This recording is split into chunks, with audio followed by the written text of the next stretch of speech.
మన ప్రభువైన యేసుక్రీస్తు నామములో అందరికీ వందనాలండి.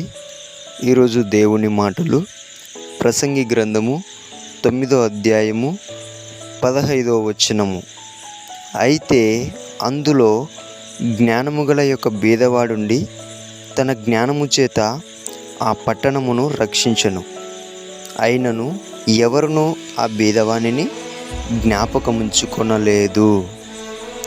ప్రియ దేవుని బిడ్డలారా, ప్రభు సెలవిస్తున్న మాట ఏమిటంటే, దేవుడు నీకిచ్చిన జ్ఞానము చేత నిన్ను రక్షించుకోవాలి, నీ కుటుంబాన్ని రక్షించుకోవాలి, నీ సంఘాన్ని రక్షించుకోవాలి, నీ ఉంటున్న ఊరిని కూడా రక్షించుకోవాలని ప్రభు సెలవిస్తున్నాడు.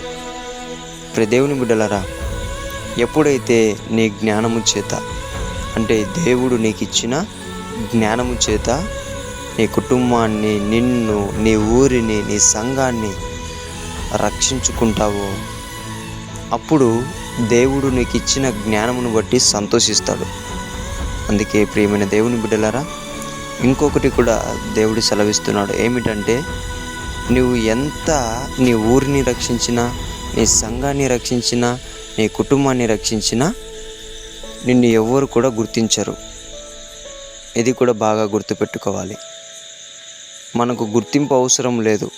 ఎందుకంటే మనకు ఖచ్చితంగా ఒక దగ్గర గుర్తింపు ఉంది, అది నీకు తెలుసు.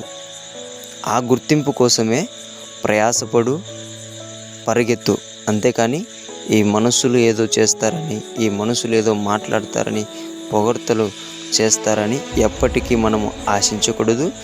వారి నుంచి మనకు నిందలే వస్తాయి, అవమానాలే వస్తాయి. కానీ దేవుడు మనకిచ్చిన జ్ఞానమును సరి అయిన రీతిలో, అంటే మనల్ని రక్షించే విషయంలో, కుటుంబాన్ని రక్షించే విషయంలో, సంఘాన్ని రక్షించే విషయంలో, మన ఊరిని రక్షించే విషయంలో దేవుడిచ్చే జ్ఞానమును ఉపయోగించుకొని దేవుని సంతోషపెట్టాలని దేవుని పేట మనవి చేసుకుంటున్నానండి.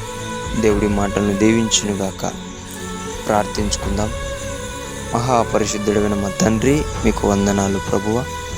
జ్ఞానము కొదువైన యెడల నన్ను అడగవలనని సెలవిచ్చిన దేవుడా తండ్రి, ఇంకా ఎవరికైతే జ్ఞానం కొదువై ఉంటున్నదో, ఎవరైతే నిన్ను అడుగుతున్నారో అన్నా, అడిగిన ప్రతి ఒక్కరికి ఇవ్వమని ప్రార్థిస్తున్నామయ్యా.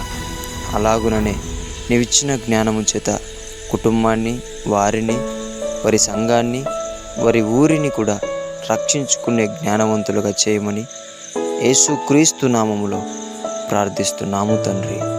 ఆమేన్.